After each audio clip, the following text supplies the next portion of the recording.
At the time and date of the recording of this particular discussion, the 30th of January 2025, the situation in the Eastern Democratic Republic of Congo is escalating and changing very, very quickly. At the time of recording, 13 South African soldiers have lost their lives. The South African soldiers are part of a deployment of the SADC mission in the Democratic Republic of Congo that was deployed on the 15th of December, already in 2023. Now, there's a lot of history behind this current conflict that myself and my guest have discussed beforehand. We're not going to get into all of that, but we're going to try and make sense of just what the current state of play is, how South Africa is involved, maybe some thoughts also on how South Africa is trying to deal with the situation and the implications for its broader foreign policy status, especially on the continent. But joining me to unpack all of that, a very big task for him today, is Nicholas Lorimer of the Institute of Race Relations. Nick, thanks very much once again back on the CRA YouTube channel, your first of many appearances this year, I'm sure. Lots of global and regional things for us to try and figure out and understand. Just to give ourselves and our viewers a bit of context, if you could, in terms of what's happening at this point in time. I do say all this with the caveat that the situation is very fluid. We have, for example, statements also flowing between the president of Rwanda as well as South African President Cyril Ramaphosa. We'll get into some of those permutations. But just first off, yeah, where are we at the moment? So at the moment, the regional peacekeeping forces, of which South Africa is a part of, are under attack in the eastern part of DRC around the city of Goma. Goma is an important city that was recently captured, or at least most of it was captured. It's a little bit unclear exactly how much of the city is controlled by the M23 rebel group. The M23 rebel group has been fighting on and off against the government of the Democratic Republic of Congo since 2012. There was a short-lived rebellion between 2012 and 2013 when the M23 group managed to capture the city of Goma and cause significant damage to the DRC, until eventually a United Nations peacekeeping force managed to help the DRC government put that rebellion down. M23 movement did not completely disband, however, some elements of it fled into neighboring countries, notably Uganda and Rwanda, who then reconstituted themselves and launched another attack on the region in 2021. And eventually this culminated in a major offensive in 2022. And M23 has had a lot of success pushing back the DRC's military forces. It was that success that prompted South Africa to intervene in the conflict again, as you say, with the SADC Development Committee in deploying soldiers in December of 2023. However, South Africa's troops, as well as some of the other SADC troops, have not been nearly as well equipped as they should be. They have not had the proper air support they've needed to operate effectively. And there are accusations by a number of countries, including the DRC, the United Nations, and I believe the United States as well, which say that the M23 rebels are not simply a rebel group, but are being actively supported by members of the Rwandan military. This was something that Ramaphosa, president of South Africa, repeated recently as well in a tweet, a not very well worded tweet, but we'll get into that in a second. So it seems as though South African forces are very possibly facing regular troops of the Rwandan army, or at the very least are facing very well equipped and well organized rebels backed by Rwanda in eastern DRC. This has led to the deaths of South African troops, but also other troops from some of the SADC member nations, including Malawi, have also been killed. And I think what we're really seeing here is that a lot of the long-running issues in South Africa's foreign policy, the degradation of the effectiveness of the South African National Defence Force, the SANDF, and its capabilities, as well as a sort of lack of capacity and diplomatic skill in the government's international relations department, is seeing South Africa kind of coming up against the limits of its capabilities here. And this is devolving into a war of words now between Rwanda and South Africa. Rwanda's President Paul Kagame responding very aggressively to the accusations that Rwanda was involved in the invasion by M23, saying, I believe, that Rwanda was ready for a confrontation with South Africa if that's what it came to. is arguably the most serious situation in which the SANDF, the South African National Defence Force, finds itself in almost 30 years. You talked a bit about the equipment issues, training. A lot of those have been well documented. To just focus a little bit on maybe the foreign policy implications or risks here, South Africa and the South African government has, especially over the last year or two, with things like the Russian invasion of Ukraine. You've got, of course, ongoing conflict. There is a ceasefire now, but ongoing conflict between Israel and Hamas in Gaza.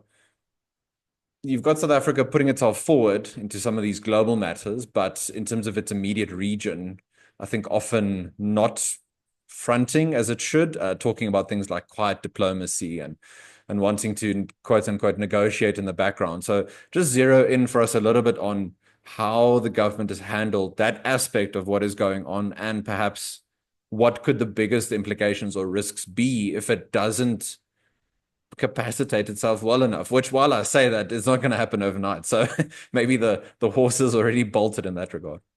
So the conflict in Eastern DRC has long roots, but the sort of current permutation of the conflict in a lot of ways traces its origins back to the Rwandan genocide in 1994 and the takeover of Rwanda by the Rwandan Patriotic Front, whose leader Paul Kagame remains the president of Rwanda to this day. That resulted in two wars in the neighboring DRC. The first Congo War, where Rwanda helped a rebel group overthrow the government of Mobutu, which was then calling the country Zaire. However, they soon fell out with the people they had helped install in the DRC government, and that started the Second Congo War, which is also being called Africa's World War, a major conflict focused mostly in Eastern DRC, but also across other parts of the country, which killed an estimated 2 to 4 million people and saw numerous African countries involved. South Africa became involved as a mediator towards the end of the conflict, but Zimbabwe, Namibia, Angola, Chad, Sudan, a number of other countries were heavily involved in the conflict, as well as Uganda and Rwanda against the DRC government. So the DRC remains an important country. It has a population of 111 million people. It is very, very poor, one of the poorest, if not the poorest country on earth. It is extremely dysfunctional. It has multiple insurgencies. And it also contains a vast array of mineral resources, some of which in Eastern DRC is useful in the production of mobile phones and small electronic capacitors. Those materials are increasingly valuable in the global power struggles, and instability in DRC threatens the whole region, as we saw in the 90s and early 2000s in the Second Congo War. It has the potential to draw in many neighboring countries and kill vast numbers of people. It has the potential to create big refugee flows, which in South Africa, where there is a strong xenophobic sentiment right now, I think could very much only exacerbate those tensions. And it has the potential to also draw in other foreign powers, I think, who could make the continent more dangerous if this continues to grow. So there is a South African interest here in keeping DRC stable and helping to solve this problem once and for all. Unfortunately, I don't think President Ramaphosa has done an amazing job of trying to communicate any of these objectives very well to the South African public. And that, coupled with the problems in terms of equipment and supply and that the South African National Defence Force is facing, means that our military in that part of the world is not that well equipped, it seems, to be able to deal with what is quite a serious conflict now. On top of that, you'd expect this situation to be backed up by a solid diplomatic effort that was carefully triangulated. Ramaphosa, responding to the deaths of these soldiers, made comments about the M23 being backed by Rwanda, a claim which Rwanda very aggressively denies in its public-facing communications. Which he also referred to the Rwandan military as a militia. Now, it's not clear. Maybe he was trying to say militias affiliated with the Rwandan government, but it's the sort of lack of precision and diplomatic nuance that can definitely hurt you at a time like this. And this drew a very aggressive rebuke from President of Rwanda, Paul Kagame, who criticized President Ramaphosa very aggressively.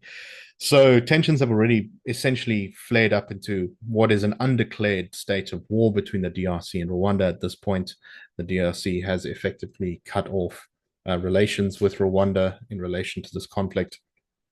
There have been riots and attacks by people in the capital of Kinshasa in the DRC, targeting various embassies who are suspected of supporting Rwanda. And the Rwandan embassy itself was also looted by angry mobs. So, a delicate and escalating situation. It's not clear to me what the sort of condition of the South African troops is at the moment in Eastern DRC, but clearly this doesn't look like it's going to simmer down at any time, and more attention, I think, needs to be paid to this by both the president and the public as well. Just a final question. So I repeat the caveat that the situation is very fluid, and things could escalate or de-escalate relatively quickly, hopefully the latter. But just to give us an idea of how things could play out in the next sort of week or two, maybe the next month, do you think it could just maybe sort of a stalemate situation, a unilateral withdrawal of this particular peacekeeping force, President Ramaphosa jumping on its jet plane to go to to go to Kigali? Yeah, what do you think in terms of the possibilities, at least? So I'm not entirely clear. Withdrawing South Africa's forces from that region would be a massive blow to our prestige and credibility on the continent as a major player. So I think that that's unlikely, because effectively it would cede the ground entirely. And South Africa has been a sort of a guarantor of the peace in Eastern DRC since we helped sign the Accords, the Pretoria Accords in 2002 between Rwanda and the DRC. We were the mediator of that discussion. So it would be a massive blow to South Africa's prestige to withdraw. At the same time, most South African soldiers may be in harm's way if they continue to stay, and unless they are reinforced with everything they need, including especially proper air support to allow them to combat what is a pretty effective fighting force on the ground there.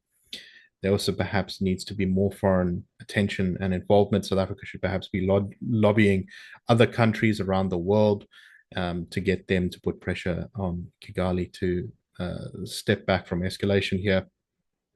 At the current rate, it looks like M23 is going to continue to advance in the region. However, with all the attention being drawn to the conflict by the capture of Goma by M23, perhaps this will provoke more international support for the DRC government, which will then be able to halt the advance of the rebels. But difficult to say, I think, for sure which direction this goes. But it's important for South Africa's credibility and also the stability of that country and the entire region, I think, for South Africa to step up to the plate here and engage in some serious diplomacy, and also make sure that its military footing is strong. I did say that was the final question, but as you were talking, I thought of maybe just one wild card to throw in there. So we have a new administration in the US taking a more America first foreign policy, especially with things like trade and security matters. Is there anything in the first few moves by the second Trump administration that you think there could be an opportunity for the US to engage in this particular conflict, where, be it directly or indirectly, but if you talk about the importance of the DRC in terms of the population size, in terms of critical minerals for the region and for the global economy, do you think we should throw something like that into the mix, or not just yet? So I think it's unlikely that the US is going to become majorly involved in any real way at the moment, unless maybe they think that China is playing a large role in the conflict, in which case they would move to counter it. But it does seem as though I think Africa is going to be very much on the back burner for the Trump administration for the most part. It's Africa's relative poverty compared to the rest of the world, and its complexity, dysfunction, and lack of sort of space in the limelight on the international stage, I think we'll see the Trump administration, which has got a far more transactional view of things, less interested in Africa, maybe on the margins to counter areas of explicit Chinese influence, but otherwise, I suspect that the more humanitarian focused policy objectives that the US has sometimes pursued in Africa will not be followed through on, at least when it comes to the Congo conflict. But that remains to be seen. Washington has been critical of Rwanda's stance in the conflict up until now. So maybe that could see them drawn in as well. I think this is one of the concerns, is that this conflict, if it continues to destabilize such a big country, such an important country, the conflict may only radiate outwards and draw in more and more countries from Africa, Europe, Asia, and of course the Americas. Nick, I really tried to put you on the spot on that last one, so I appreciate your quick thinking and your insights. But we do end on that note, and we will monitor, of course, the situation as closely as we can manage, and provide commentary, our analysis, as well as we can, should things develop either way. But Nick, thanks very much for your time once again. To all of you, thanks very much for watching, and we'll talk to you all again very soon. Till next time, take care. Bye-bye.